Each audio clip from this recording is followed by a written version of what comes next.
Ladies and gentlemen, welcome back to another episode of the Let's Keep It a Buck podcast, episode 132 of season 5. I think we've done more than 132 episodes. It is what it is. Did you just make that up? I don't think I did. I think it's in the 130s. But welcome back to another Let's Keep It a Buck podcast. I am here with my lovely host. Domo, say what's up to the people. Yo. Say what's up to the people. I'm so excited for the NFL draft. Oh my God. All right. Well, listen, man, we got a great show for y'all today. We have some Celtics PAC to smoke, I think. I'm rolling it right now. We also have some Lakers PAC to smoke. I already got my honorable hot take already. We may have some Phoenix Suns PAC to smoke as well. Now that's a pack that we ain't. That's going in the hot take. And another Caitlin Clark segment. It's become a podly routine now to talk about Miss Caitlin Clark. So, yeah, we got a lovely show for y'all today. Shout out to the playback viewers in the building. We got 259 in here right now. We are watching the Knicks and Sixers game in the background as well. It's 13-10 in the first quarter. Shout out to the audio listeners. I don't got a 5-star review in front of me right now, but shout out to the Spotify, shout out to the iTunes, and wherever you're listening to this too. Shout out to our YouTube guys. Appreciate y'all. Shout out to the Discord members, Twitter communities, Instagram, wherever y'all find us. Appreciate y'all from wherever you guys find us. But before we get into the topics, real quick before we move forward, I do just want to hop on the podcast and address some of the things that have been a concern for y'all. We have been reading the comment section lately. We have made addresses. We've actually made 2 addresses now. But yeah, this should be the last one. So, you know, a lot, we've been looking at the comment section and, you know, we've been making changes to the podcast in terms of trying to grow for the sake of audience retention, just trying to nail that branding down. And obviously a lot of y'all have not liked that feedback. I have not liked that change, excuse me. And we have definitely taken that to heart and have made some changes that hopefully will satisfy everyone as well as, you know, hopefully help the podcast in its further endeavors to grow in the future. So effectively what's going to happen from now on is we are just going to be more concise with the podcast. We're going to be more concise with the podcast with our talking points. And long story short, the difference between what y'all see on YouTube for the free ski and what the audio guys are gonna hear and what the $5 memberships is gonna hear is gonna be as minimal as possible. So from the audio side, y'all will probably hear our little small talk segment going into the air horn. All right. But yeah, the YouTube should not be as overly edited moving forward as per request of y'all. You know. It's crazy that y'all think we don't care about y'all, but we definitely do. We definitely care about our community and, you know, the support that y'all give us wherever platform we are with all our changes, because we do make a lot of changes. So, you know, I just want to make sure that it's made clear that we do appreciate all the support, even with these changes being made. You know, everyone that said, hey, we'll just roll with the punches. You know what I'm saying? Shout out to all of y'all. Sage and Domo, do y'all have any quick words on the new changes? Yeah, I definitely do. Look, first things first, there ain't no gaslighting either way between us to you guys or you guys to us. No more after this. Soul said it eloquently and professionally. Y'all know that's not my forte. Dog, basically what Soul said in a more straight up manner is the podcast, if the new complaint on the block is going to be that's potentially shorter, that's fine. But it's not going to be dumb short. Probably you guys probably won't even notice it, to be honest. But if you guys do notice the maybe 10, 20 shorter minutes, dog, nothing is getting yanked from you anymore, essentially. So there is no me and Domo talking about Michael Jackson, and then you guys don't see that, and you're like, hey, where'd the clip go? All of these things will still be free in playback. We'll be ending the podcast, but we aren't ending the live stream. So anybody in here right now, we will be having these conversations with you guys, Q&As, all these things. We'll be having them after the podcast, after we're done filming the podcast, much more laid back, much more open-minded conversations, debates, all of these things. They'll be in playback for, again, free on playback. Hey, all I say is, hey, if we missed the mark, cool, but y'all got to chill. All respect. 100%. Y'all gonna take some. I know some of you niggas gonna take this as gaslighting y'all or trying to take a jab at y'all. If it's a jab, so be it. Hey, we family. You jab first. I'm jabbing back, but I don't think that's the case. Y'all just gotta cool it with the we don't give a fuck about y'all shit. I ain't really rocking with that. We obviously care about y'all. We try to do something. It got interpreted the wrong way, and then I'll even break the fourth wall. But behind closed doors, I'm like, yeah, we just presented it the wrong way, and that's all we needed to do. We need to make some adjustments to it. Everybody, let's cool the fuck out. We all good. We obviously care about y'all. Otherwise, we would have just kept doing what we're doing. Please, if there's any concern about the shit, so be it. Although I'll admit, at that point, in my opinion, niggas just want to be mad. But yeah, for the third time now, the podcast is essentially going to be one fluent motion. To be honest, so you didn't even have to mention the audio shit. They're not going to notice like the 30 seconds of us talking. But if they do, then I mean that's kind of dick suck. But regardless, after we end the podcast, if you want me and Domo to argue about I don't know, Dragon Ball and Naruto or some bullshit, that's fine. Just join playback for, again, free. It's perfectly fine. There's solutions to everything. Go ahead, Domo. I'm gonna keep mine nice and sweet. Retweet Sage line. I am gaslighting you niggas. Y'all don't really support us if you complaining. And chat everybody at Uriah right now and tell him he eats corn the long way. Uriah, when we're done with the pod portion, I'm personally inviting you up to get your ass thraxed again in front of everybody. Give you a good old ass whooping in front of the whole class. Now, I do want to address something else, another elephant in the room potentially. For the recent members, especially the members that was like, oh, I need that whole pod, bought the membership, and I was like, well, what the fuck? Oh, trust and believe, nigga. I am slaving away in terms of membership content. I just seen the 20v1 shit. I might do my own or tier list for you guys coming up soon. Members, y'all just tag me in Discord, tag up in the comment section what y'all want to react to. I'm personally making MVP content by myself, let alone with these niggas. So again, I ain't gonna cap. I think at this point, y'all niggas trying to puppet string niggas if there's an issue. But hey, I do appreciate you guys voicing when you have an issue. We will always hear you. But I think everything after this point should be good to go. I think we're all squared away. But I appreciate you guys voicing any concern that you had.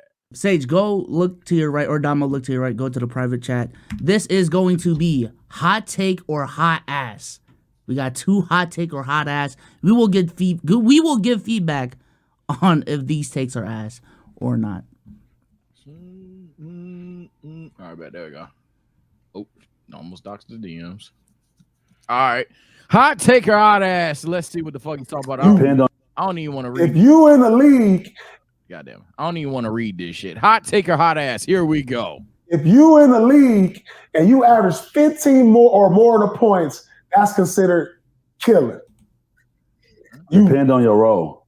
I don't care what your role is. If you can average 15, at least 15 points in the league, you killing. Anything under 15, you cool. You're not killing. You're not killing. There's cool, killing, and killer. You're not killing, man. What the fuck is this? Keith Bogans? 15. 15 is. I don't know who the other dude is. I'm not knocking nobody. You're killing in the league. You're not killing. We don't talk like that. Come on now. If you're a 6 man and you're averaging 15, you're killing. You're coming in like Crawford and Lou Will. Why you got to be a 6 man to average 15 and you're killing? I found all the players averaging 15 this year. Let's just go 15 to 16 points. All right, let me hear the players. What a killer. Let's see. I'm gonna tell you if they. John Collins of Utah. Is he killing? He killing. That's a small sample size, dog. No, he ain't played a lot. Now we keep going. Derek White. No. Derek White's killing. He's not killing. Yes, he is, dog. He's solid. Killing. He's killing. Keegan Murray. Killing. No. Killing. He the reason Warriors got put up. He had a great game. He killed in that game. He had 30. He didn't have 15. Malik Monk. Malik Monk is killing. Come on. So Jaden Ivey's killing. He's all right. He's on weak team. Listen, you're not killing with 15. You killing. DiVincenzo. Killing. No. Killing. Brunson is killing. Let me show you. No, Brunson is killer. I see what killing or killer. I feel my boy cuz trying to say. All right. So I understand what's going on. So first of all, I actually unironically agree more with Paul Pierce than my ball cuz that I cannot identify. Sorry, I know casual part 578. But all shit aside, I do think they're arguing semantics, but ultimately I do also think to a degree Paul Pierce is onto something now. I don't think you have to average 15 to be a killing caliber player or anything like that. If you're a damn good defender, I think you're a killer defensively. So like what, like just fuck that, huh? But I definitely would say that in terms of like the way that he had the tiers of killing, killer, and killingest, murderer, whatever the tiers was. Yeah, I see where he's coming from, and he makes sense. He's just using really weird verbiage over it, and that's throwing the ball cuz off. Both, I see where both of them are trying to say, in my opinion. Dama, how you feel about it? 15 points per game, is that killing? I mean, yeah, in the grand scheme of things, I do think it's killing. If you look at the average points per game in the NBA, and I don't know what the average is, but if it's 6 points, 8 points, and you giving 15 to the best league in the world, I think you're killing. I think you're killing kind it. of a universal bucket, right? I think you're killing it, but that's just me. Now, I don't know who this nigga is, but to say we don't say that, I mean, he at least got to be a pro hooper. So I don't know. I mean, everybody has different verbiage they like to use. Some people get turned off and threw off by certain words. Shaq hates the word phenomenal for people. Hey, everybody can't be phenomenal. And Keith Bogans Jr., everybody can't be killing it. So I get it. I think 15 now definitely wasn't the same 15 like a decade ago. Like statistically speaking, if you look at how many 25 point per game scorer there are, how many even like we got 2 motherfuckers that were on pace to average 34 this year. Like that is not normal. If Joel Embiid was healthy. So yeah, like 20 used to be, oh my God, he's averaging 20. This is insane. But I think if you're in the best league in the league and you're averaging on an average night. So that means out of 7 days out of the week, you might even have some 18, 19, 20s in there. May have a 30, you may have a 13, but to average out of 15, you're a bucket. You're a bucket. I don't know. Maybe it's the difference between like a superstar and an all-star conversation, right? What's a superstar? What's an all-star? It's kind of similar to that. Elite, the difference between being elite and a superstar. But it's a hella semantic-y conversation.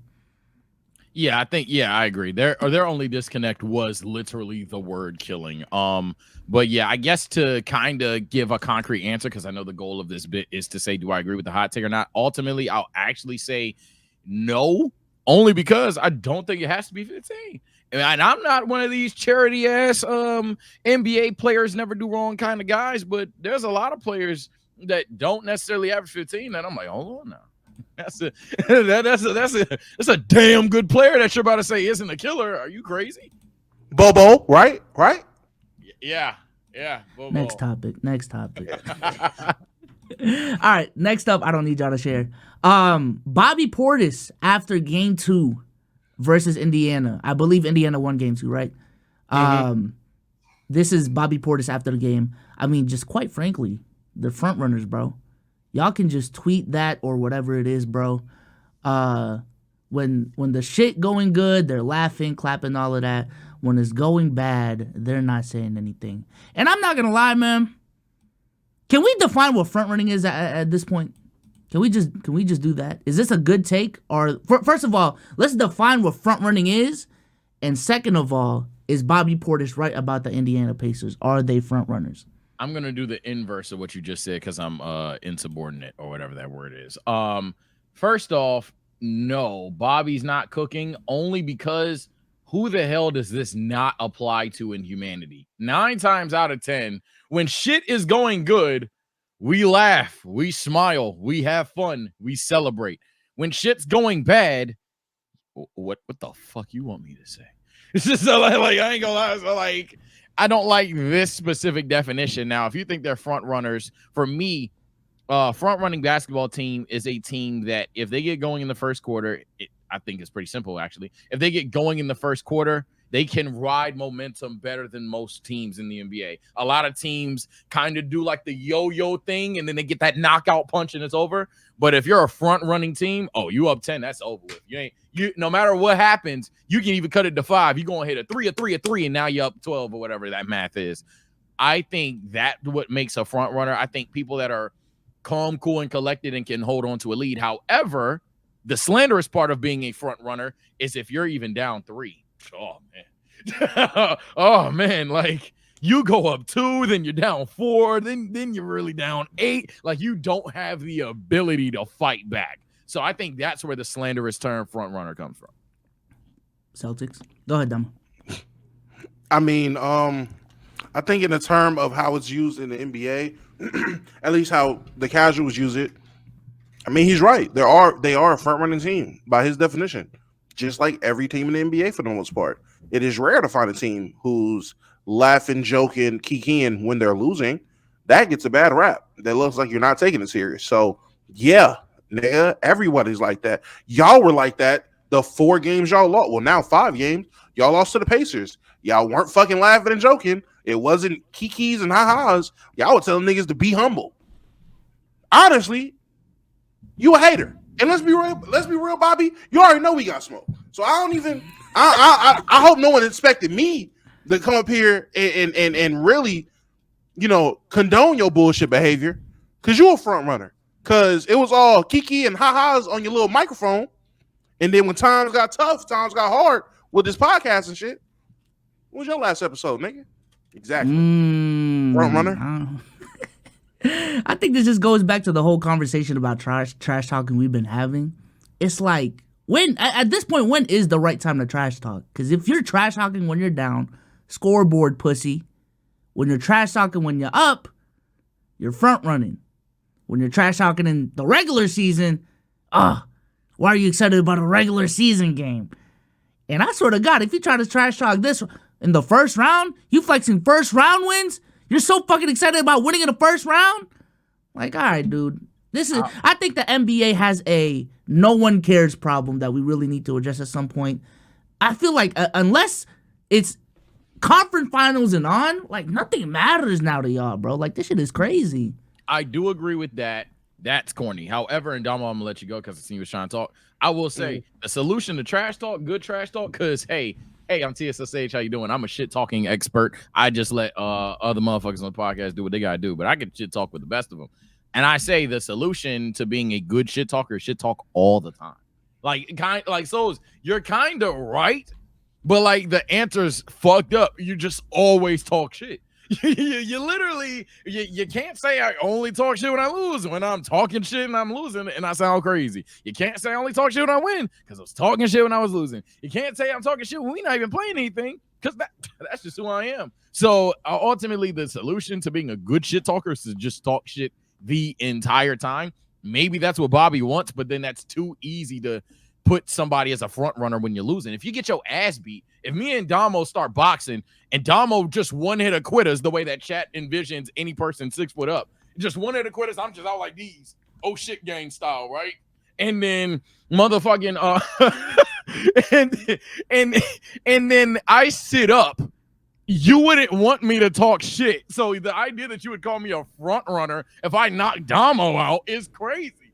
Who's talking shit after getting knocked out? But the answer to your question is to just talk shit all the time. And I was going to say, I'll take it a step further. I don't think it's a case of people not caring. I think this is a huge case of something is going to offend somebody all the time.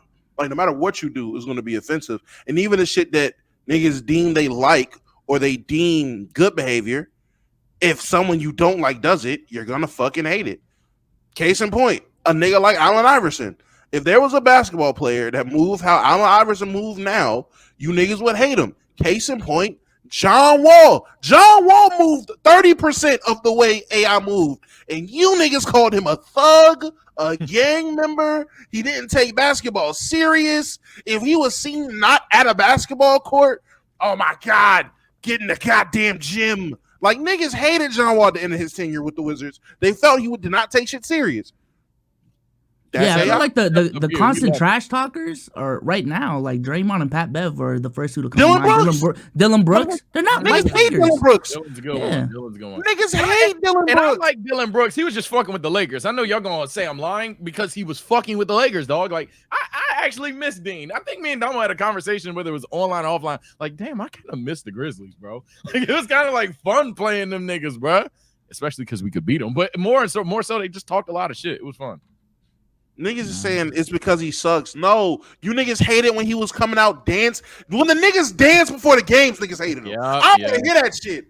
Niggas were dancing before the game. Yo, look at these niggas not taking shit serious. Y'all think y'all good in the West because John said it. Now y'all out here dancing to TikToks. Y'all hated them niggas. Hated them. Talking about no, it's because they suck. No, the fuck they didn't. They was coming out. Yeah, y'all. Oh, the dance. Had niggas sick. Had niggas sick to my stomach, fam. Isn't that what the Canadian bitch said? Sick. You cheese me, dog. You cheesing me, bro. All right, man. Let's move on. Let's move on to hot take of the week. I don't got Omar sound, so I guess I'm gonna do the air horn. I'm gonna go ahead and start it off. Okay. And I got my hot take, but I honestly want to have a conversation with y'all first. I just use hot take of the week as my topic of the week at this point, man. Fuck it. I'm about to force a hot take. All right, so this is from NBA Central. He said, I think if this is from Stephen A. Smith on the Boston Celtics. I think if Ime Udoka were coaching this team, they would have won the title last year, after last night's loss. And then as a timeline, yo, we did not used to blame coaches as much as we do now. What changed? Because I think, even as recent as, let's say, 2016, I think the tides really shifted, 2018, 2019? Like, when a team collapsed, when a team choked it up, the number one blame was to the player. Not to say that players don't get shitted on now, but like coaches were just kind of in the back burner of things. Like all the smoke was for the players. But I feel like now every time a team chokes it up, every time a team underperforms, the first point of action that people do is blame the coach. So I want to ask y'all, like, when did that change for y'all? And what changed? Like what caused the change? I mean, you could go. I've started every subject. In terms of people blaming the coach, if you disagree too, if you don't think, I'm about to say I do disagree. As long as I can remember, niggas have always blamed coaches if shit goes wrong.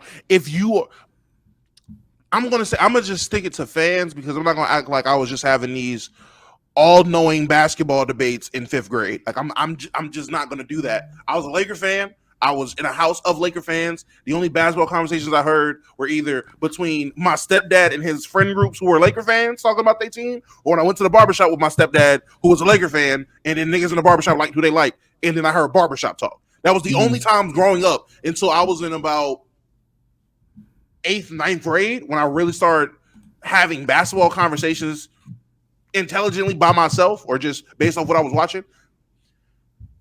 I think niggas have always blamed coaches. I can remember niggas blaming Phil Jackson for like dumb decisions or shit like that. Like I remember niggas blaming Phil Jackson for why Pau Gasol was so soft. Dumbest shit in the world, but I remember that conversation. I remember. Well, let me say this, but before I just move forward, because I'm just like coaches have always been held accountable to a certain degree. But do you at the very least believe there's a different level of accountability now versus back then? Like it's definitely like risen, or is it the same to you? Still think it's the same. You still think it's the same? Okay. Maybe it's risen because of social media and because of how much access we have to every team and what's going on with every team. So maybe it's a bigger magnifying glass on it. But just from when I can remember being a kid, listening to basketball conversations amongst adults, niggas have always blamed coaches for why a player sucked, a team lost, a player missed, a player didn't get to shoot. Niggas always blame coaches. Yeah, I hate to be the retweeter here, because I always try my best to give a unique take, but I'm not gonna lie, I barely, if at all, disagree with what Domo said. As in Domo, I'm not gonna act like I'm the professor of basketball talk even today. Y'all think I'm a casual part 579, but I will say, in the barbershop, hell, even conversations with my dad, nigga, they would all the time. I'm like, yo, Kobe really beat the shit out of Kevin Garnett. He sucks. He's stupid. I'm like, well, that's probably Doc. They'll always the unks will always bring up coaching or any of those things. I say that to say maybe Solz, to be fair, maybe our generation is just getting hip to coaching because we're just growing up and understand not only just business but understand more levels of basketball outside of the players on the court. Because, like, we only knew Hall of Fame coaches. Like, gun to the back of your head, name 10 2010s coaches when you're 16, you might be cooked. So it's like, Phil's a Knicks guy, Sage. What are we doing? So it's like over with. But in terms of identifying issues in the game, and we talk about basketball conversations evolving all the time, I do think some of that plays a part in it as well. Case in point, advanced stats, Twitter. Oh my God, well, some de-evolution there. But Twitter takes all of these things. So sure, you could chalk it up to evolution, but I wouldn't even say that. I think it's just a matter of our generation just growing up and realizing that it's more than just the 5 players on the court. And I'd say this has always been a thing. Yeah, I'm looking at the replies right now, and that is what a decent amount of people are saying. And I guess we can have this debate because some people disagree with it as well. I'll bring up the replies, actually. Yeah, go ahead. Essentially, it's a debate between, have fans just raise the importance of coaches? Like, we used to minimize their importance for real, and now we know their importance. Or is it a case of, let me bring up his reply. I think he's deep here, though. Pause. Wait, hold on. Make sure there's, I don't know. Someone said it's a way to just take away accountability from players because of the soft-ass generation that doesn't want to blame players, and the coaches are an easy scapegoat. I think it's, I don't know. I think it's half and half. I feel like the coaches now are just an easy scapegoat for people. No, that's definitely true. You don't even have to be long-winded there, especially the idea of fans over time changing from I'm a fan of X team to X player. Oh, yeah. Some people immediately, damn, bad L coach, LGM plus ratio. Yeah, that's what I'm saying. So, I don't know. Essentially, my hot take going into it was I feel like even just recently with how many coaches have been fired too, we've had so many conversations on the pod about it. I think coaches are they're getting way too much slack. Way too much hate, in my opinion. We need to hold players just a little bit more accountable. I think we need to hold GMs way more accountable. And because for me, I don't know, it's just, again, maybe this is biased. It feels like every time a team chokes, the blame on the coach is like 40% damn near. It feels like infinite 40, because at the end of the day, you didn't make the adjustment and you're a playoff team, but we ignore either A, the roster just not being good enough, or B, the player that is on said roster not playing well enough. And we try to justify them because oftentimes if your favorite team's best player didn't play well, you want to say, I still think he's top 5. I still think he's top 10. So as a result, who are you going to blame? The person that controlled how we played the game. It's a very simple formula. Unfortunate formula. Sometimes the coaches are held, but sometimes they are more than held accountable. I think the worst part about coaches losing their job is, one, they're losing their job, but two, and most importantly, 90% of the time when we're talking about these Eastern Conference final, hell, even finals teams, and blaming the coach so badly we want him fired, dog, who the hell you think gonna walk in there? Joe? So let me stop, bro. But yeah, and I mean, I know what you're thinking about, Joe. You're not even offended by that. So it's like, man. But no, I agree with that part of your hot take for sure. All right, let's go ahead and move. Domo, you got any last words on that? Or? No. All right, let's go ahead and move on. Y'all got your hot takes. Sage, we'll start off with you. Hot take. All right, well, I have a micro one that's kind of trolly, maybe not clippy at all, and I'm missing it, and this is a major clip. I don't think Lakers PAC deserves to be a top 3 pack if we get swept. I really don't. Like, when you really consider shit, when you really objectively look at these things, as funny as it is, because, we're the Lakers, so duh. But objectively speaking, dog, let's just put every team's potential pack in the air and let's talk about it. If the Bucks lose to the Pacers, I think that pack's crazy. I think that pack is kind of crazy. If the Cavs lose, if the Celtics lose to the fucking Heat, that's the biggest pack of that. I'm about to say, like, come on, bro. So that's instant too. Then at this point, Knicks pack, nah, I wouldn't necessarily do that. Joel Embiid came back. Everybody saw that. So fair. Cavs Magic, y'all don't even care about them like that. I can see that as well. But we're talking like if the Thunder lose to the Pelicans, look, dog, I know y'all like the Thunder. That is crazy. That is insane. But I got the safest one, and this is why I said top 3, because I understand y'all not going to say the Thunder. Dog, if them Suns get fucking cooked by the T-Wolves, oh, shit. That's a top 3 come pack. on, that is top 3. So what I'm saying is ultimately, niggas are gonna disagree because this logo. Oh shit. Oh, this fuckhead too. But this logo. Because we are the Lakers. But I'm not gonna lie. Of all possible packs, Laker pack low-key ain't even top 3. Now it is a pack to smoke. We are probably number 4 for sure. And it's also probably going to end up being top 3 because I don't think all the other 3 packs that I'm saying are possible will actually happen. Hence the word if. But that's my micro hot take, man. I don't know if y'all. Wait, real quick. Why is the Suns pack not better than the Suns pack? Isn't necessarily because the Suns as a team are better than the T-Wolves as a team, but one, many people were talking about how the T-Wolves shouldn't be the Suns because the Suns always beat the T-Wolves, and 2, most importantly, Kevin Durant, Bradley Beal, Devin Booker. I don't need to talk about how the standard of Kevin Durant will be if he loses in the first round without Curry again. I don't need to explain that to you. Bradley Beal, you came to the team to try to not necessarily even ring chase. Well, you kind of did, but definitely to get out of a bad situation in Washington. And, you're not making it out the first round again. And then Devin Booker, here we are thinking that you're solidified the number 1 spot as a 2 guard, and Anthony Edwards outplays you.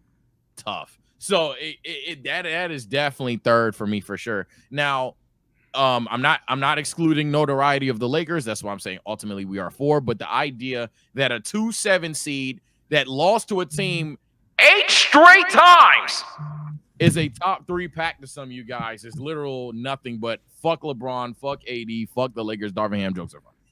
Okay. Okay. But I have a different hot take if that was asked. That's good. I don't mind it at all. My hot take, I feel like my hot take is gonna be asked because I just want to get my I told you so's out the way. Now, listen, this isn't even it's a hot take in here. This is a short story. Friend of the show. I knew you was doing this, bet. Friend of the show, Holla. We had a certain dweeb in our community in the space decided to bring up a dumbass mute point about lowering women's rims so they can dunk to get engagement. And the classic argument from me, Omar, and Dre, does dunking really matter? Do y'all care about dunking? Blah, I say blah. And Holla, Mr. Devil's Advocate, and my hot take this week being, sometimes you don't need a devil's advocate in the room. Sometimes you can just agree with people. We don't have to force arguments for conversation's sake. We can just find something else to talk about that we actually disagree on. Because what happens is you end up looking stupid when people put information in your face and you've been found out to be a Yatty Cathy, a Yappy Cathy, a Yappatron 3000, a master in Japanese. My dog Holla going outside, bro. Not too much, man. Holla says, let Omar, Domo, and Dre tell you, views will happen regardless. Blah, blah, blah. Female high school hooper tries to get a dunk. It misses. This, that, and the third. I tell Holla, they don't even put her name in the caption, which they did it. How much does it really matter? Matter of fact, let me go board for board. They ain't even put her name in the caption, and even if she did dunk, my point would have been proven because no one would have just became a fan of her because no one really cares about dunking. It would have been a cool little clip, but you're not going to go out your way to find her because they don't even put her name in the caption. He tells me I'm moving a goalpost. I asked him, who is this? I asked him, who is this? Who is this female hooper? Just random female hooper, right? Mm-hmm. Someone who can't dunk is his response. Now, I wish I had a soundboard. She is literally the face of female dunking right now. Literally, Toby Fournier, Canadian women's basketball player, multitude of videos spanning back 2 years, thousands and thousands and thousands of views of her dunking the basketball. She's literally being crowned the dunk champ of women. And what does he say? I meant can dunk. It was a typo. Womp womp. I meant can dunk. It was a typo.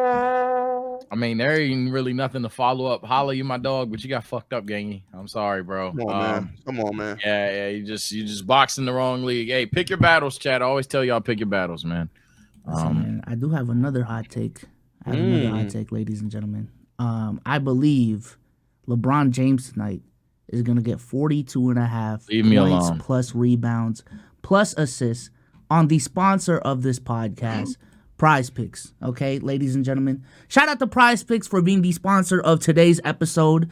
Our favorite way to play daily fantasy sports, and we believe it should be yours as well. I'm going to show you guys how to make a lineup tonight. And hopefully win some money in the process, okay? I'm gonna go ahead and share my screen right here. Boom. This is what the screen looks like. Go ahead and sign up with the link in the description down below. Log in on their website or download the app. As you can see right here, LeBron James, 42.5 PRA. I think he can get more than that. Domo, 49.5 PRA on Jokic. How you feeling on that? Just do it. You said Domo, but just do it. 49.5. That's crazy. Take the less. Take the less. He's getting less than got him this 49. game. We got him this game. Take Sage, the less. 39.5 points plus rebounds on Anthony Davis. Oh, that he probably actually is getting more than 39.5. So yeah. Yeah, he's getting more than that. He's getting more than that for sure. That's looking like a good lineup. A promising lineup right there. All right, I'm going to go ahead and put $20 on this lineup right here. And boom, that is how you make a lineup on Prize Picks. All right. And thanks to our friends over at Prize Picks, if you guys use code LKIAB, you guys can get a 100% deposit match up to $100 using code LKIAB. Links to everything will be in the description down below.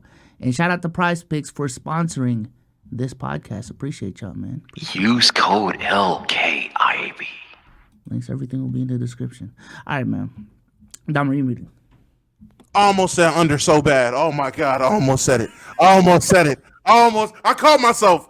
I was like, take the less. I almost said under. Oh my God. Hey, well, this part ain't gonna make it. You know, so Facts. I'm glad that you're on 20. I thought I was gonna have to save your ass with the lineup, gang. I'm glad you're on 20. Oh man, yeah, he said lineup. I was like, thank God. I'm like, thank I was God. prepared to talk over you, bro. I had this button locked and loaded. Sage, it literally hit my memory. It hit my memory the moment that nigga said lineup. I was like, oh shit, we do got It was before that. The second he did the read, I was like, oh, please don't fuck this up, dog. And this is why we need to edit the podcast. But nevertheless, we move on. Oh no, once he already said that, I said, yeah, they're snipping this. Yeah, once he said that, we're snipping this up. Look, man. What do we got? Subject? We got next subject? Oh, it's the main event. It's the main event, man. Listen, there's a big elephant in the room. It's me. Green one or there it is. Yeah, it's a green one. There's a big green elephant in the room. There's one big zero on my wall right there that we need to address, and his team. Ladies and gentlemen, last night, Game 2 in Boston on Causeway Street. The number 8 Miami Heat go up against the number 1 Boston Celtics without Jimmy Butler, without Terry Rozier. And the Boston Celtics lose by 10. Tying up the series. Apparently, it's the biggest upset since the Clippers beat the Warriors in 2019 when the Clippers had like Pat Bev in them. Yeah, the biggest upset, single game upset in the playoffs since then. So, y'all go first, man. Thoughts on last night's game? Does it affect what y'all think about the rest of the series? All of that. Yes, it does. Heat in 5. Heat win these. Not gonna lie, they just don't want it.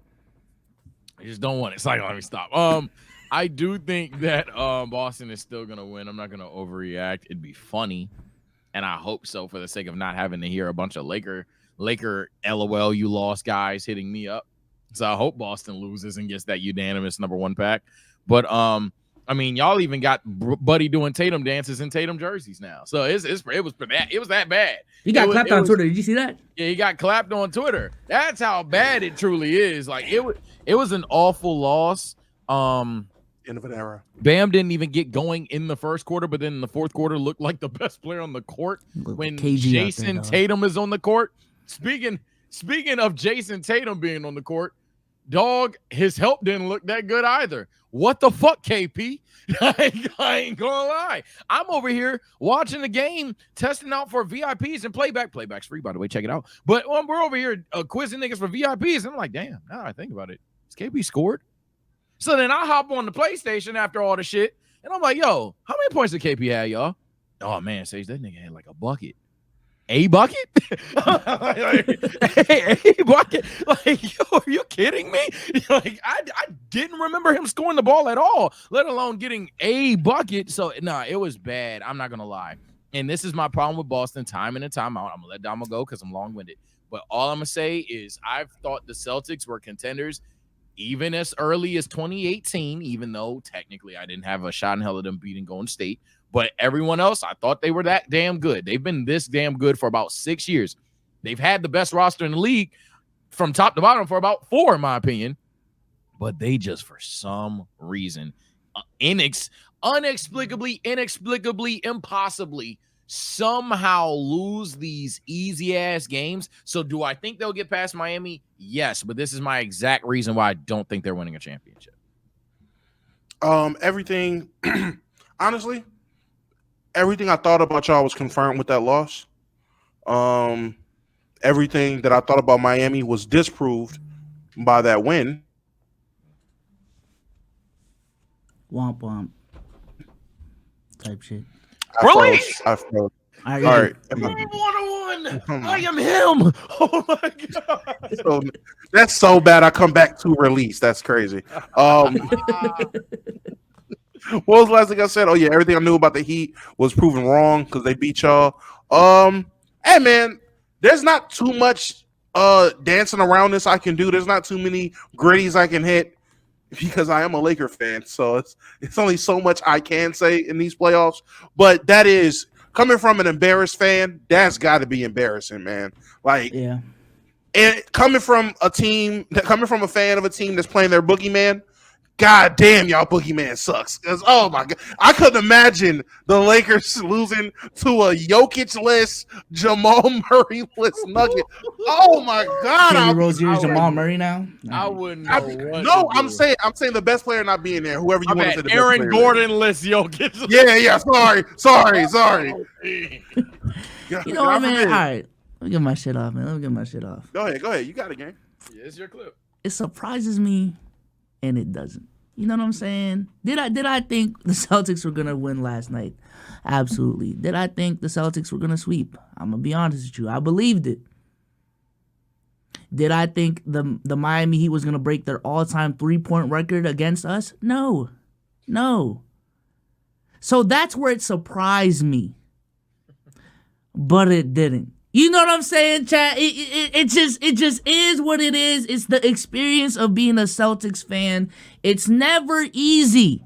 It's never an easy road. You can even go back all the way to 2008, bro. We faced a 37-win Atlanta Hawks team in the first round as a 66-win team, fully healthy, and they took us to 7. We went to 7 against LeBron and friends in the second round. And then the Pistons took us to 6, and then, you know, we went to 6 in the finals. But for a team that was supposed to be the OG super team, even that year had some dramatics. The last 2 years have had a lot of dramatics as a Celtics fan. And I think this is just a part of the course. This is just a part of the process. Am I going to overreact after game 2? Yeah, because I want my clip. Okay? I'm not a businessman. I'm a businessman. All right? Do I have the Celtics still winning this series? Absolutely. But, yeah, nothing was really confirmed. Like with Domo, nothing was really confirmed nor denied last night. Like, everything I thought about this team is what it is. The offense gets stagnant as shit. Eric Spoelstra is clearly the better coach. He is definitely one of those dudes where you don't want to bet against him. I don't care who is on the floor. Or whoever is going to be on the floor is going to be well coached. They're going to put up a battle of some sort. And you just don't count them out in any specific game. There's always a chance of them winning. I want to shout out Tyler Hero. He had a playmaking masterclass out there with 14 assists. Jovic was giving them good minutes as well. Bam Adebayo, again, looked like Kevin Garnett out there. Was actually scoring buckets. And then on the other side, we got East Darvin Ham. We got East Darvin Ham. All right? You might not think he's as bad as Darvin Ham, but the premise is the same. got a shit ton of talent in front of you. Know how to utilize it. And the fact that when the Heat were going on a run, Jayson Tatum, while having a good game, was just sitting on the bench. What are we doing? Instead of having his hands in his pockets, he got his hands on his hip like this. It's the same shit, dude. He just got a different fucking skin. This shit is insane. And then Drew Holiday, definitely. Bucks fans warned me about his playoff woes. And I took it seriously when they first, brought it up. He is closer to Marcus Smart than what a lot of people think, for better or for worse. We did not see Kristaps Porzingis last night. That was Tingus Pingus. That was the dude we were slandering while playing with Luka. Shout out to Jaylen Brown. He definitely improved that left hand. But we move on, man. I said after game 1 on the pod, too. What's there to be happy about? Job not finished. I do want to ask y'all this, though. I do want to ask y'all this regarding this. Because I was talking about it on my stream, too. Do y'all think you can respect your opponent too much in sports? Respect them too much? Yeah, because, a lot of teams go into a game or a series on some, don't underestimate your opponent, because if you do, it's going to bite you in the ass type shit. Always respect them and play your best. Yeah. So it would have to, I think, technically, no, but in the terms of what we're talking about, of a 100%, to dumb it down to the furthest degree, yeah, it's called overestimating your opponent. I'm not gonna lie. If you're sitting back like, yo, Giannis is one of the best players in the world, step up on that 3. Oh, what the hell? Let him shoot. Like he made the last 2 ones. No, he's gonna miss the 3rd, 4th, and 5th. Just back up. Like, what are we doing? If we lose the Giannis 3s tonight, then go for it. So yeah, for sure you can over respect, or if respect isn't the word, and in my opinion, maybe that's semantic-y, but I actually would say it's probably not the word. But overestimate your opponent, yeah, all day. I 100% believe that you can over respect your opponent. We've seen it plenty of times. I personally think when you go into a series, well, not even scratch that. How Toronto handled playing LeBron back in the mid-2010s is a clear case of a team overly respecting somebody. That is the best example I can give. Can't even lie. DeMar DeRozan sitting on the podium saying, we would have won if we had LeBron too, is why that's overly respect. So yeah, I absolutely agree. Sage, if you could bring up that clip on the right side, that's Jayson Tatum after the game in his post-game conference. A lot of the Celtics as well had the same sentiment. Porzingis said something similar. Cruz, if you can get that clip while you're here. I believe Joe Mazzulla says something similar as well. But yeah, let's play this clip real quick. This is Jayson Tatum with the game on the line. Sorry, all right, let's go. Can you turn up? Yeah, he quiet as fuck. It's all the way up. Oh, shit. Okay. Yeah, he's so fucking quiet. And I'm buffering. My internet's not good. 1 second. In the series, fighting a piece going to Miami. Do you see your facing some adversity at this point? Is this just how a series go? How do you evaluate it? We knew it wasn't going to be easy. That's a lot of history between these 2 franchises, especially recently. Regardless of seeding or who's in and who's out, it's the playoffs, and especially with that team, They can't. I don't think they can hear. They're saying no audio. Yeah, it's very fucking low. Yeah, it's gonna be the same on the YouTube side. In the playoffs and playing at the highest level. Don't want to speak up too, bro. Oh my God, yeah, he's talking away from the mic. It's just bad clip. All right. Hold on. Yeah, just share the tweet. I'll read it. Yeah, I'm about to say it's a bad clip. But essentially for those, wait, just share the tweet. Ain't you got it right there? Oh yeah, I got it. I'm like, what you mean? Yeah, essentially, Tatum is kind of low key. Like, I wouldn't say glazing, but it's a matter of like, all right, bro. It's the fact that this is a sentiment it's your literal of the whole team. op. Yeah, it's your literal op, bro. Like, lock in, bro. Yeah, so Jayson Tatum's assessment of the loss, we knew it wasn't going to be easy. There's a lot of history between these 2 franchises, especially recently. Regardless of seeding, who's in or who's out, it's the playoffs. It's never going to go how how people expect it to go. And again, I don't want to make it seem like, you know, don't respect your opponent, don't take them seriously, because obviously that will bite you in the ass, and that's how upsets happen if you go into a series with that mentality. But also on the other side, I also feel as if when you're a 66-win team with the talent that they got, dog, like going up against this team hobbled up, I don't think you go into this series on some, but we got to respect Miami, man. You know, they're just so well coached. You know, every game is going to be tough with them. That's just what you got to expect. Like, I'm not going to lie. Sometimes when you go into a series or something competitive, if you're the big dog, you got to act like the big dog from start to finish. And game one, I kind of sort of got that energy after Caleb Martin decked Jayson Tatum. I understand that was controversial. But game two, it was just, bro, put the fucking foot down. I don't know. I didn't like the energy in game two whatsoever, dog.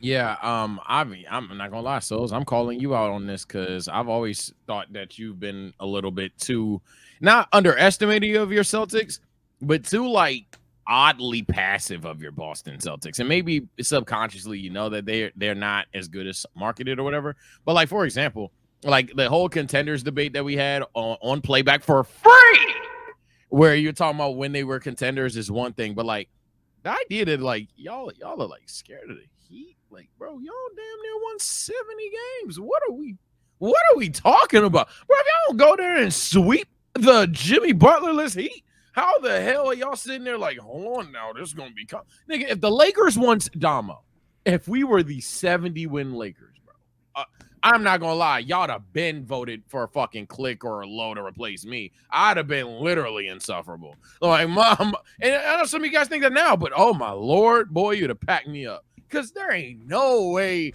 I'd have sat here and talked about, I don't know, some AC Pelicans and be like, oh yeah, Lakers are losing. Boy, Lakers in 3. So there, yeah, and I think that's even trickled down to the fandom, let alone the players. So I agree with you here, but I also think that to a degree but let alone Boston fans, y'all just always like, hey, y'all gotta get more assertive, man. Listen, I would have agreed with you wholeheartedly, and I just retweeted that. But after dealing with our own boogeyman, I promise you, this season, if we had 70 wins, and this Nuggets team was the 8th seed because of how the West was, I promise you, Sage, I'd have been up there like this. No. Hey, we good against 99% of the West because we matched up with fucking Denver, and I'm shook. I'm scared. I'm nervous. Hey, look. The one caveat that I will say is I ain't gonna lie. Look, these Nugget niggas. But the thing that I can say, the difference between Boston, Miami, and Denver Lakers, the obvious one, Denver's just seen as better, marketed as better. Hell, watch them, they're better. The only thing is, for some reason, Nuggets fans, and God, I just want one win because I'm starting to hate Nuggets fans for this. They just act like the fucking victim, and then when they start beating us, they get all cocky and snarky.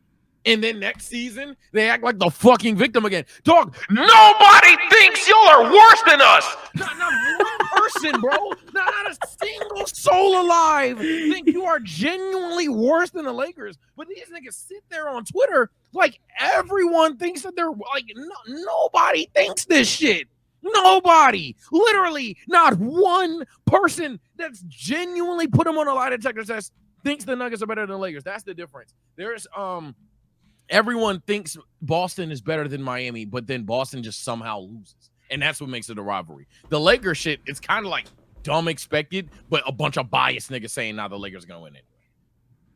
Well, let's pivot to the Lakers because game 2 was Tuesday. It was after the pod, so we weren't able to properly recap that game. Just one hitter quarter takes from Sage and DOMO. How do y'all feel about game 2? After game 2. Oh, okay. I'll go first. There's a major reason why I not only want to go first, I need to go first. You know how y'all say Sage didn't watch the game? Sage didn't watch the game. Yo, Sage don't know ball. You know what? I took that seriously. And I actually listened to you. I didn't watch not one dribble of game 2. And I'm at peace. I best mental health decision I have ever made. Didn't watch a dribble. All I know is the following. At some point in time, we were up 20, and Jamal Murray made a buzzer. That's it. Everything else, I don't know. I'm not going to say on God, because I guess if there's a certain stat that may be back there, I know Jokic had a ton of boards. I know 80 was scoring. So maybe I guess a stat correctly. But I swear, I didn't watch this game at all. You know what I did during the podcast on playback when we can watch the we can watch the games while podcasting? Again, it's free. What I was doing, I had the women's championship match on there. Then after that, whatever show airs after that shit, weren't watching it. It was just blocking the screen. You know what I'm watching now when the Laker game turned on? The NFL draft. Shout out Caleb Williams. I'm not watching this shit. I'm done. Well, Sage, you did have the Lakers winning this series. Has your pick changed after game 2? Fuck you. Domo, go ahead. Go ahead. Well, unlike my compadre, I watched every dribble of that game, sadly. Made Demoralized. some great clips. Made some great clips, huh? Hey, I knew it was coming. Not worth it at all. Really wish I was on the opposite end of the spectrum. I'm trying to put into words how I feel. I've been mentally playing Jocelyn Flores by XXX in my head since that. Like I've been every playing moment. Carry On, not Jocelyn. I've been playing Carry On. Nah, I've just been in pain. Want to put 10 shots in my, and this is going on YouTube, so I can't finish it. But yeah, it's been a rough 48. But it's game day, so with every game day comes optimism. After game 2, demotivated. I don't even have the words to say how bad I felt after watching the team go up 20. And Hambone proceed to put his hands in his pockets and not do anything. As Jokic, oh no, he did do something. He went small while Jokic went on a run. He went small again? He went small again. Yeah. He went small again. Sage, at the exact same moment again. This nigga went small. Niggas changed defensive assignments. Niggas stopped. Went away from AD. Chat saying Rui at center. No, Rui didn't play no center, bro. Rui was at center. Yeah. Rui's at niggas trying to tell me Jackson Hayes was in foul trouble. How you got 4 fouls in 5 minutes? He didn't. We watched the game. He wasn't in that much foul trouble. He probably had 2 fouls and then proceeded not to get back in at all. Which him fouling is okay. We need that. It slows the game down. It's a big body. Please keep. Regardless, he went small. And AD hoop Sage. I have not seen AD shoot like this since the bubble. AD was hitting jump shots he has not made since the fucking bubble. I'm turnaround jump shots, leaning jump shots. Oh yeah, he was on that shit. He was in his bag. The one shot he took in the 4th was a leaning fucking fading jumper. Guess what it was? All net. Didn't shoot the rest of the game. The clip that I was talking about earlier, Sage, is from that game, coming into the 4th quarter, coming out of a timeout. You see Darvingham draw up a play. This nigga AD throws his towel down and just is like, yo. And that told me everything I needed to know about what's going on. At first, I was skeptical. I didn't know if it was Darvingham ham-boning. I didn't know if it was LeBron trying to fucking chase this Jordan ghost, and he's fucking up the title because he's trying to chase Jordan's ghost, so he's trying to dictate what goes on. I didn't know who was making the call to not give AD the ball. Now I know. It's fucking ham bone. That nigga, I watched AD physically see his coach go away from him and proceed to check the fuck out mentally because he knew he wasn't getting the ball. He knew where we were going with the ball, and he knew what was going on. I am so sick of this nigga Darvingham. I don't care. I am back on my old bullshit. Somebody give me whoever's number. Give me the Pentagon. Give me SEAL Team 6, the Navy SEALs. Somebody call the local National Guard. There is a terrorist in Los Angeles, and he shows up at Laker games, and he's on the sidelines. He can be identified by a big-ass lump in his hands in his pockets. Snipe him! Delete this man, please! His hands were in his pockets again. Oh my God, I hate this nigga so much. I think he knows about the meme. Oh. But yeah, speaking about Anthony Davis and Darvingham had this to say. All right, playback. You turn stage volume up, gang. I mean, I just think sometimes the plays don't turn out the way you think they should. Oh shit! Never mind, my fault. There was something on my screen. There's nothing to do with y'all. I mean, I just think sometimes the plays don't turn out the way. Oh, well, now that has something directly to do with y'all. I think it should. You know, the frustration sets in a little bit, but I don't think it's for us not being organized. Damn! Oh my God, bro. No, it's not even you, bro. Stop, These bro. no, these motherfuckers just stop whispering. Fuck. All right, now I'll read it. Oh my God. Darvin Ham said he took nah, it's cooked, bro. It's cooked, bro. Hey, listen, man. Stick to basketball, bro. It's cool, bro. They love basketball.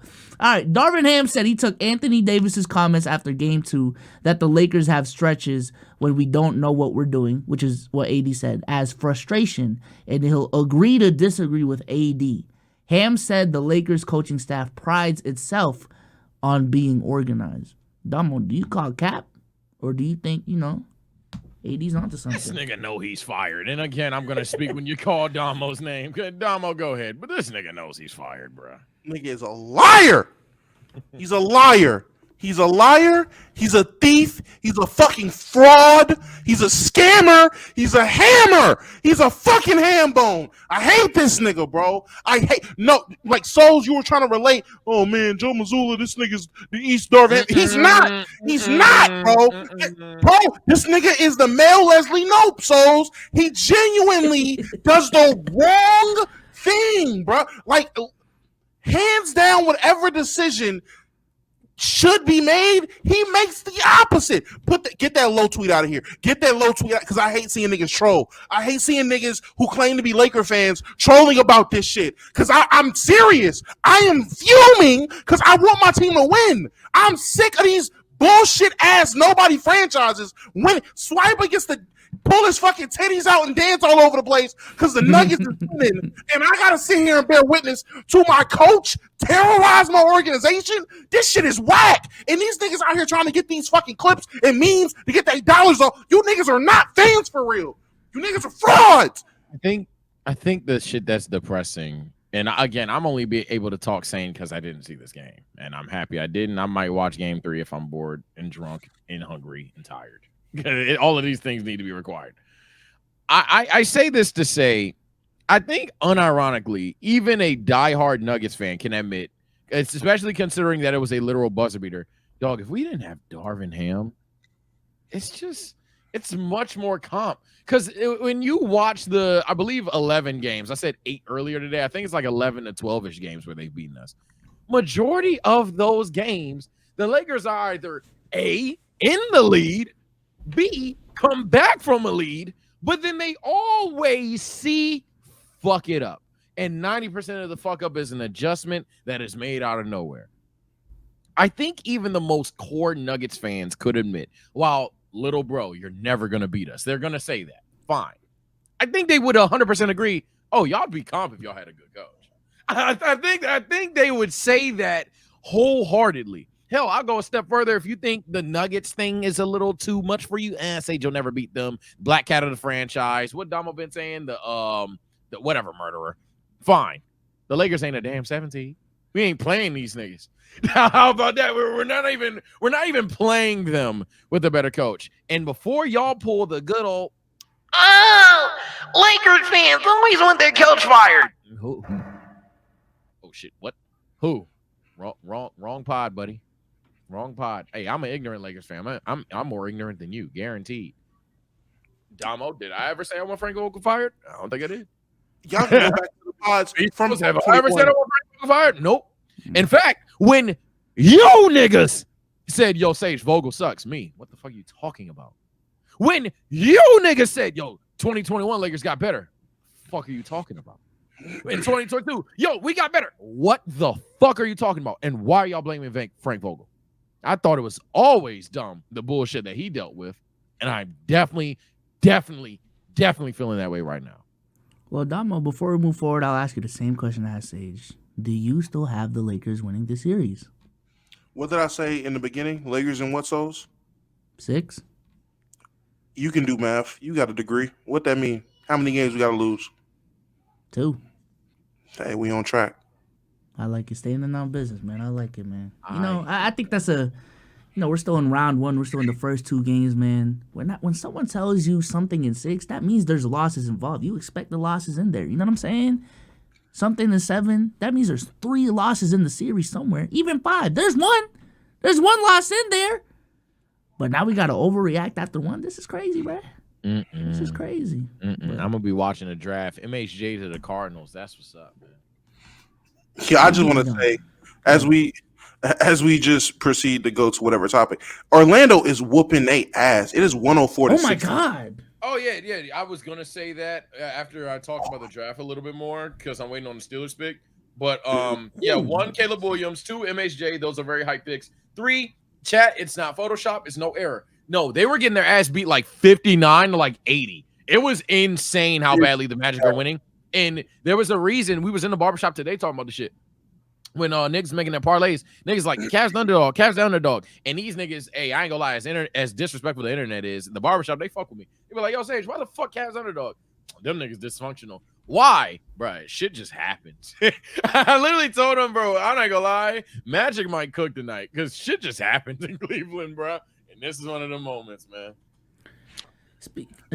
Speaking of Frank Vogel, let's go ahead and move on to the Phoenix Suns.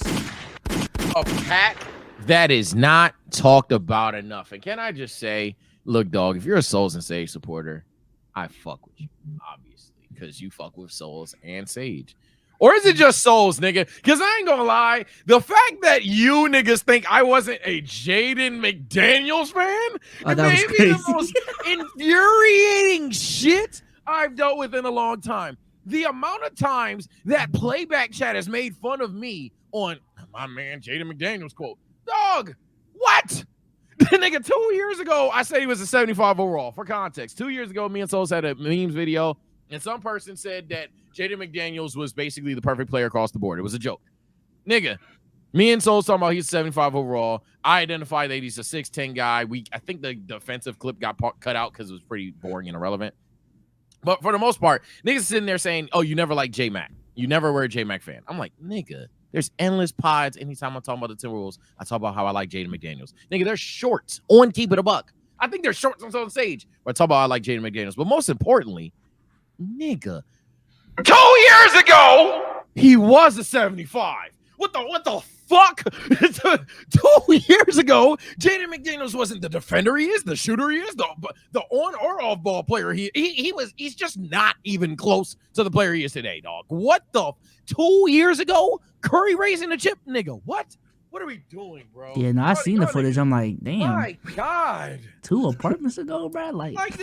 Yeah, I don't know why he flexed. Side note, crazy flex. Is that a flex? I'm saying it was 2 places ago. What the fuck? I move a lot. Sage, all I seen my notification say is this nigga Bezos. Yo, footage from 2 apartments ago is crazy. How is that flex? Who is he flexing on like this? I'm like, who is he flexing on so bad? Oh my God. How is that a flex if you move a lot? What the fuck? It's two moves ago. Nah, because the way you phrased it, gang, I ain't that damn dumb. You're not going to treat me like I'm some kind of sample. Dog, you said 2 years ago. You said 2 apartments ago. That's crazy. That's insane. Like, you just got it. You can just move anytime you want. All right. Oh, my God. Big Buck Benji type shit. But no, bro, if I have to dumb it the fuck down, no, I'm not just hopping on a Jaden McDaniels bandwagon off of last night, dog. Jaden McDaniels has generally been my favorite role player for like the past 8 months. What are we doing? Ever since last season when I thought that he'd be a good shooter. He had a somewhat down season from shooting, but I think his anomaly season from 3 is going to be a normal-ish season more than it's going to remain an anomaly long term. I've been fucking with bro, but y'all niggas gatekeepy as fuck because y'all weird and stupid. So for those who don't know, for those who haven't been keeping up, the Phoenix Suns are down 0-2 against the Minnesota Timberwolves. The Timberwolves defended home court. We have, I don't know if it's tonight, but yeah, Phoenix is going back to Phoenix, down 0-2. And this is what Devin Booker had to say after. Don't count us out. It's a series for a reason. I don't think any road team has won so far. I know that doesn't have anything to do with us, but it's just the situation that it is. Is that cope? It's not. No, not at all. Yeah. Go ahead, Domo. I spoke first a lot. I'm gonna just say no for the simple fact of what the fuck is he supposed to say? Oh my God, be worried about us. I'm scared. I'm terrified. I don't know what's going on. Like, no, the nigga is confident in his abilities. He knows he hasn't had the best first 2 games. He feels, nigga, once I pop off, we're going to win. That's what he should say. Now, is that the truth or not? Is a whole different situation, because it's not true. That nigga is in Alcatraz right now. He's the only nigga there because Jayden McDaniels is on him like white on rice. That shit is crazy. And then for Jayden McDaniels, I just want to give my little 2 cents of praise real quick and say you got it. For J-Mac to take on the responsibility of shutting down their best player and also on the offensive end be dared to do anything on offense and not only be competent, but to lead the team in scoring, to when Ant is having a bad offensive night, you step up and you're the numero uno on offense is insane. Insane work. Shout out J-Mac. Shout out T-Wolves. I had the T-Wolves winning this series. A lot of niggas told me I was bugging. How would they win? Their offense is bad. Who gives a fuck about offense if you're stopping their offense from doing anything? We can do whatever the fuck we want. That nigga Ant literally pulled a Jamal Murray, and they won. Because why? Shutting everything the fuck down. Everything locked up. Literally in our predictions video, I picked the Timberwolves, and the main pushback, I think it got cut out, granted, but the main pushback was the Suns always sweep the Timberwolves. The Suns beat the shit out of them. And I was like, yeah, Chad, I hear you. But I don't know, man. I think Jaden McDaniels can guard KD. Now, what's happening is he's guarding Devin Booker, and that's perfectly fine. But, yeah, this Timberwolves team, as Damo mentioned, can just guard the Suns. The Suns can't really guard them. They can only dare the Timberwolves to do things. They can only dare the Timberwolves to have Rudy Gobert, even from a defensive scheming, to bring him outside of the paint. They can only dare Jaden McDaniels to put the ball in the basket. They can only dare Mike Conley to do certain things at higher volume, but they're not going to they're not really doing anything to beat the Timberwolves outside of putting the ball in the basket because I'm Kevin Durant, LOL. I'm Devin Booker, LOL. And when that doesn't work, what do you do? For context on Damo talking about Devin Booker in jail right now, Devin Booker had 18 points the first game. I don't need to talk about it, but if you need the efficiency, 5 of 16. Yeah, it wasn't there, buddy. I don't know what to tell you. And then 20.6 turnovers the following game, 6 of 13. Efficiency is a little bit better. He only made 3 threes this series, and he shot the ball from there 12 times. It's just not fun out there for Devin Booker right now. So back to the main topic. Do I think that Devin Booker is like being a loser, a crybaby, or whatever? Do I think he's justified? Yeah. Like what the fuck else is he supposed to say? He's playing bad right now. He's playing bad. He's finally getting a home game. Duh. Yeah. He's gonna say, "Don't count us out. Don't think I'm going to continue shooting like that." These NBA players should bet on themselves. However, do I think that that's reality? Maybe Devin Booker individually plays better, but I then think, am I going to assume that Bradley Beal steps up, that Kevin Durant does more, that Nurkic just starts raining shit from 3, as I said, is going to be the main reason they won't beat them, because they don't have a 5 that's like, fuck it, Gobert, you gonna have to come out here. I don't think any of these things are going to happen. I think the Timberwolves are going to win, maybe even sooner than I thought, but I'm gonna still hang on to Timberwolves in 6. So what's the chances? I understand they just said in 6. What are the chances of the Timberwolves sweeping this? Give me a percentage. Oh, I ain't gonna lie. I mean, obviously it's Mickey, because if they win game 3, then no shit. But I'd put it up to 40. I'd put it up to 40. I'd be damn shocked if the Suns didn't get it, but I really think so far the Suns haven't shown me any counter that they have for the Timberwolves. All they're doing is daring the Timberwolves to be worse talents, which is their whole, in hindsight, makeup of their roster. But all they're daring the Timberwolves to do is just to be worse than them. They're not forcing them to do anything. They're not forcing a specific adjustment or anything like that, unless you count Jaden McDaniels shooting open shots and getting opportunities and adjustment, then go for it. But they're not daring. They're not forcing the Timberwolves to do anything. They're just daring them to, miss shots, to have to play defense. They're not. I'm not saying that the right way, but they're not doing anything. So 40%. I say 50. Just keep it short and sweet. 50% shot. With the way that they're defending at this level, it's just not looking like a situation where, the Suns just got to get their shots to fall and they're going to win this. They are forcing the Suns in bad situations, bad shots, preventing shots. They're putting a defensive masterclass up on the Suns. It's a good chance they could get swept.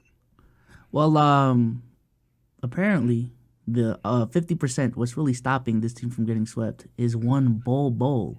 According to Gilbert Arenas, Jesus Christ! According to Gilbert Arenas, Sage, please bring up the tweet in question. Hopefully this is good audio for once. Fuck. I gotta say, hopeful to fuck God. Am I right, ladies and gentlemen? And also ended my draft, so we'll see. Right now, with the talent that shit. Okay, it is louder. Hold on, this is just on my end. I had it all the way up. Oh fuck.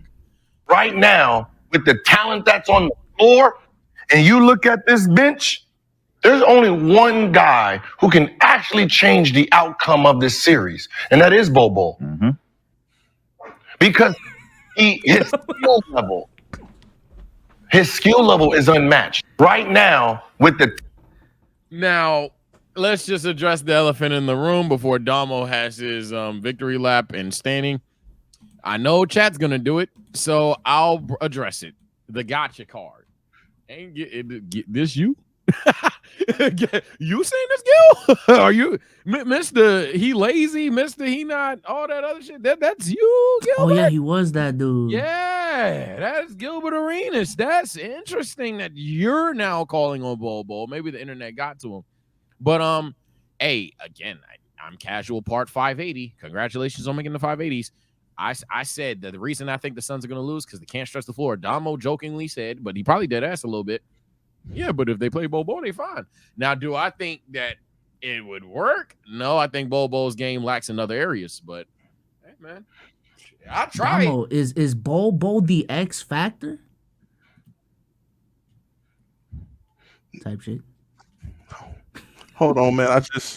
Y'all don't understand because I really been preaching this for so long. I just need y'all to.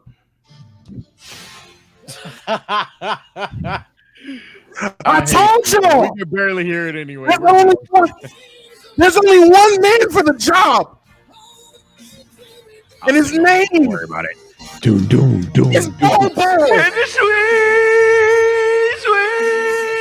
sweet victory. If anyone can do this, Bobo can do this. Come on, man.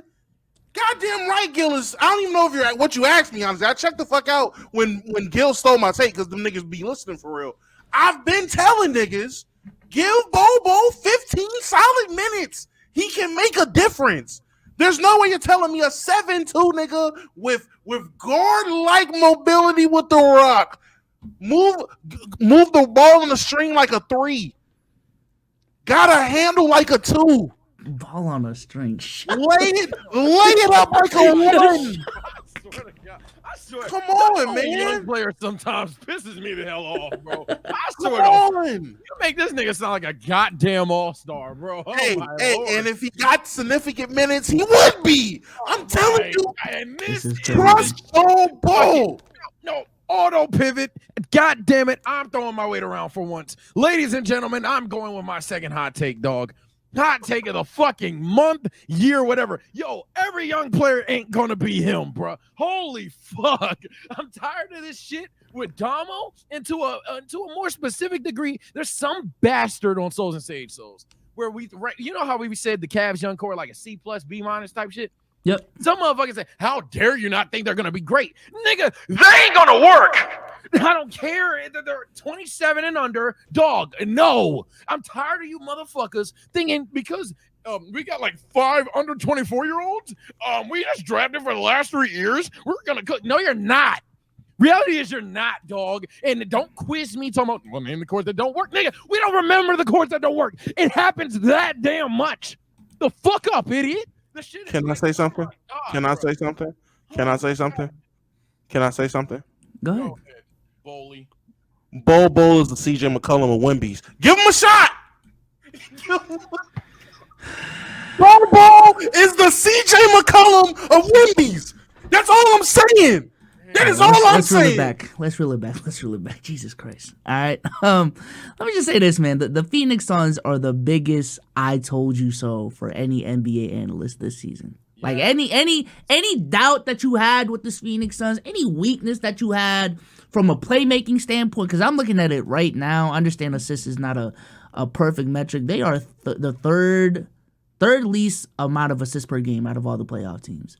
You can just see it on the court. D-Book is not built to be that point guard that he was supposed to be. Bradley Beal, asking him to be the point guard is a crazy concept. He's trying his best, but he's just not built for that. You know what I'm saying? We're at a point, people had concerns about their depth. Yeah, we are at a point where Bol is the savior of their season. So there you go on that. The Phoenix Suns, listen, y'all are cooked. I don't know what to tell you. I got the Timberwolves in 5 at this point, dog. Yeah. I'm honestly just making a Naruto believe it pick that Kevin Durant and God damn it, Devin Booker get a game or two. Reality matchup wise, the Timberwolves should actually pack them up. Yeah. Moving on. Let's get our Caitlin Clark clip of the week. All right. I know some of y'all pissed.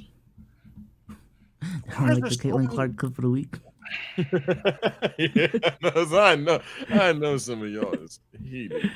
All right, man. Ice Cube's Big 3 League reportedly offered Caitlin Clark over $15 million. The original report was $5 million, I believe. Now it's $15 million with a salary team ownership, merchandise profits, and a documentary stake per TMZ Sports and Outkick. The deal came with a $10 million salary for over 2 years, a percentage of team ownership, half of merch revenue, and a stake in a Big 3 doc with a 7-figure advance, totaling a minimum. So this is a minimum of $15 million. Do y'all think there is a line where Caitlin Clark is like fucking up for passing up the bag? And is this the line? You said she said no to this? I'm assuming so. I don't think she cares about playing in the Big 3. I don't know. I mean, you got to see when the season's aligned. I don't know if the Big 3 is happening during the WNBA season. I'm not sure if it does, if it doesn't. But no one's saying she can't do both. Plenty of WNBA players play pro ball overseas and shit like that. So that's a norm. So she could, theoretically, she could do it if it's possible. But no, at the end of the day, she's going to make money. We're shoe deals, branding, all that other extra shit that she has going on for herself already. She's going to make the money regardless. At the end of the day, when you're already making life-changing money, it's about your life and your happiness, about how much life-changing money you want or what you're willing to do for more life-changing money. It's your life at the end of the day, your happiness. If you just want to ball in the WNBA, that's been your goal since you was a little girl, and now you're getting that chance, and you're about to be one of the top 0.1% of WNBA players, you really don't need to play in the Big 3 for real. Yeah, I think Caitlin Clark, she's definitely positioned herself to already make a shit ton of money without the Big 3. I think she just got a Nike deal for 8 years, $28 million. That alone is like, oh my God. Imagine if we got $28 million for 8 years. Guaranteed. Jeez. She's going to get a WNBA salary. I understand it's $70,000, but oh my goodness, relax. So she's making money. And I do think the amount of money she is, on top of other brand deals as well, I highly doubt that she's just going to max out with the Nike brand deal and her WNBA salary. I do think it's just, with the amount of money she's already projected to make, she can afford to pass up on $50 million.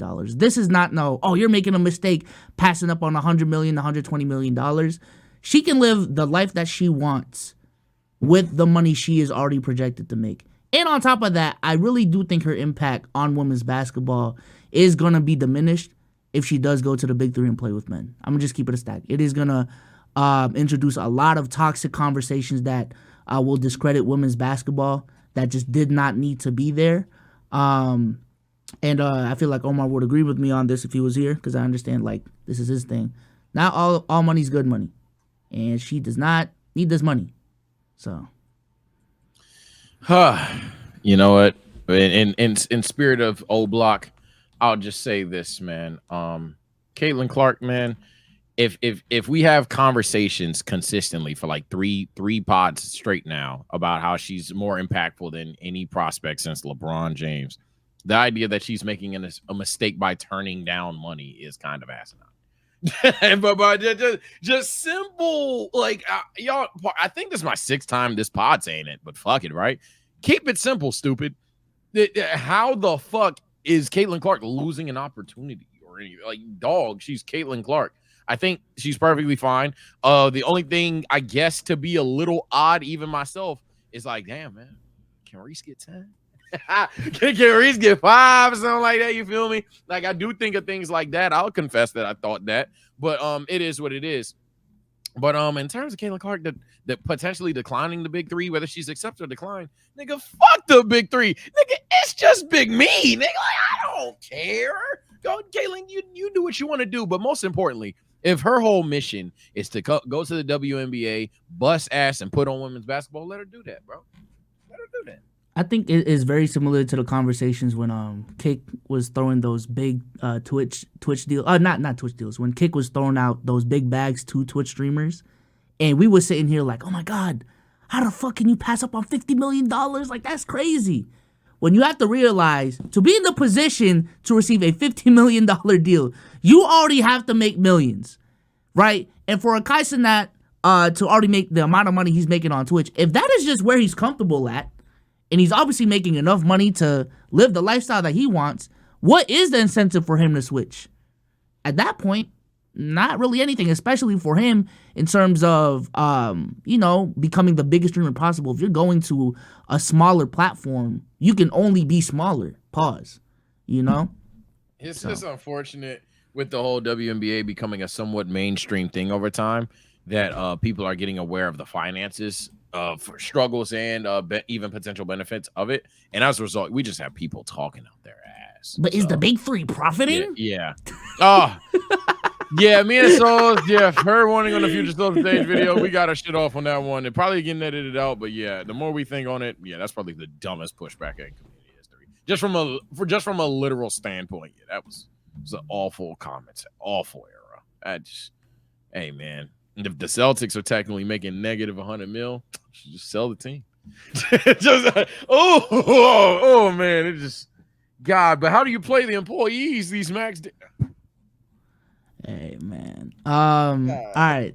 So this came out today. A trailer. Now this might not make the cut, YouTube people, for copyright reasons. So I am sorry that only audio and the members can get this.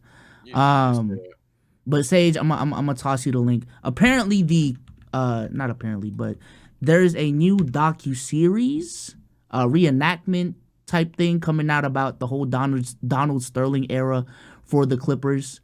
We're gonna play the trailer for y'all. I'm not gonna lie, it looks. I'm gonna watch this.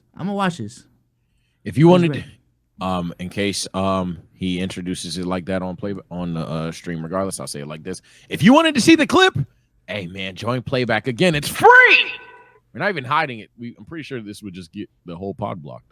Let's hear it for the fabulous Clippers. The new coach, Doc Rivers. That's Doc. The Clippers have never won a championship, ever. We are going to win this year, and it will change your life. Look at you. Is that Havarti? Are you trading DeAndre Jordan? Excuse me? This is my assistant, Phoebe. I'm Mr. Sterling's right-hand arm. How can we have a Ferrari? Oh, hi, Mrs. Sterling. I love my calendar, girl. It's the rise of the takers.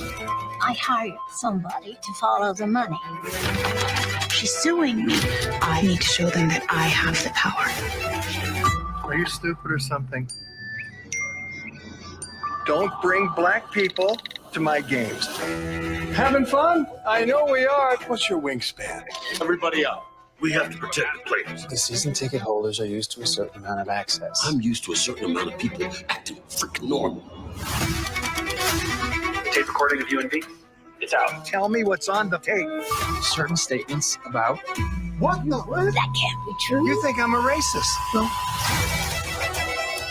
Dude is literally saying that I'm a piece of property. I'm your owner. You're not my owner. Every second counts. Players love me. We literally hate you. My kids go ask me why I'm playing for a man who's saying all those disgusting things behind my back. our whole world is burning down. For what? I'm learning myself up to run the Clippers organization.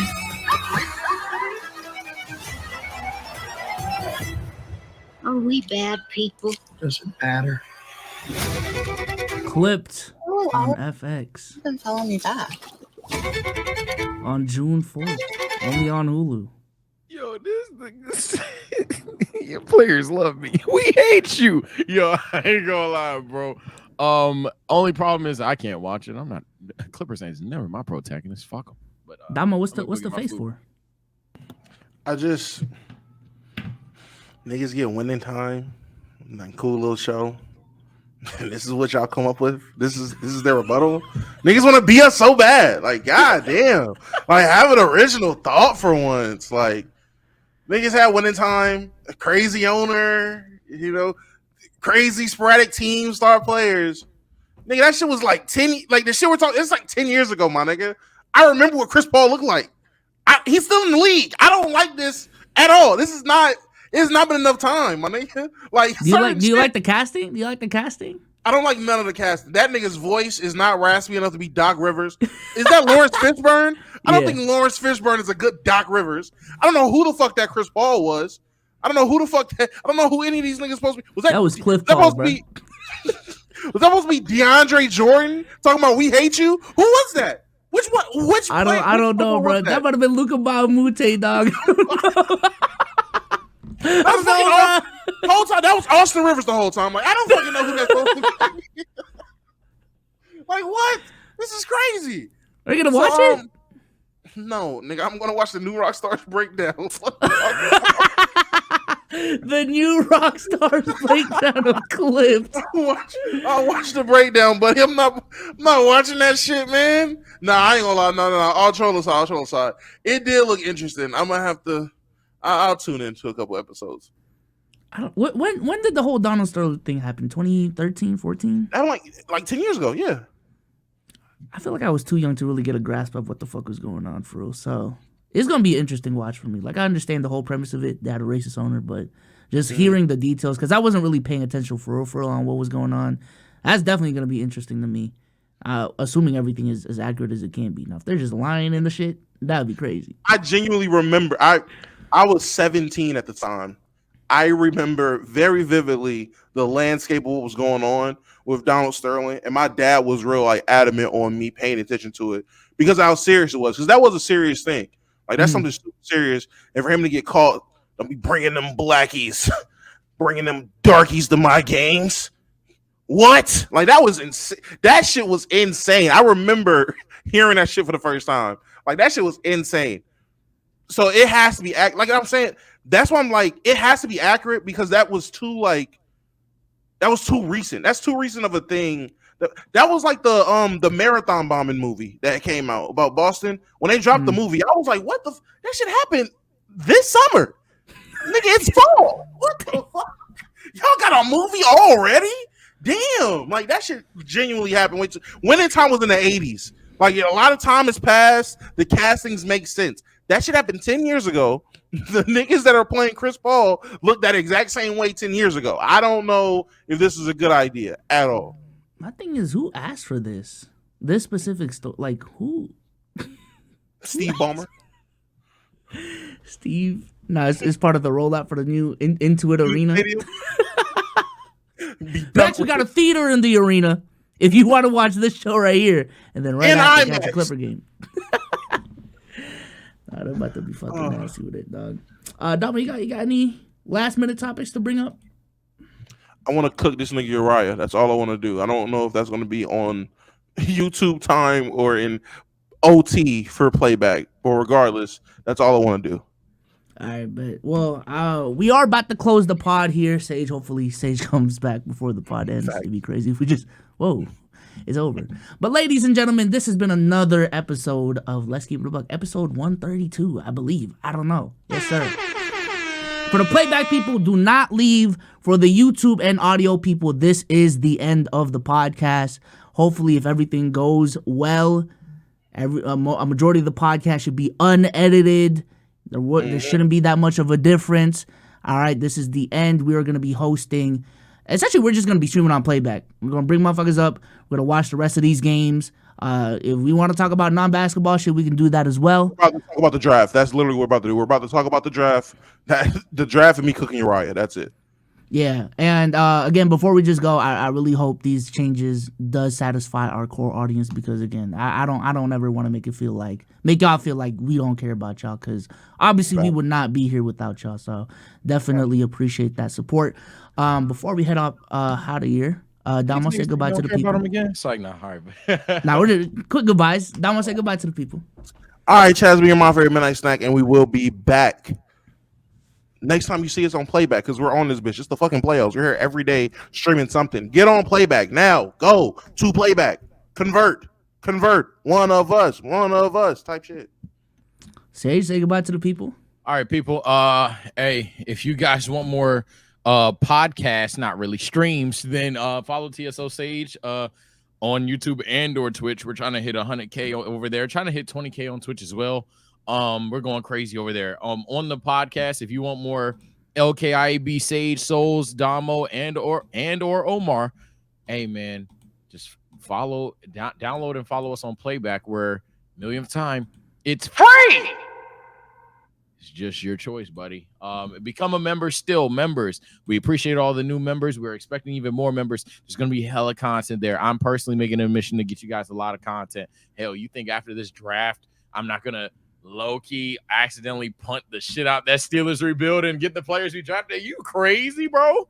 So we're definitely going to have fun over there. Membership content as well. I watched the 20 versus 1 shit, Domo. I ain't going to lie. It's not that bad.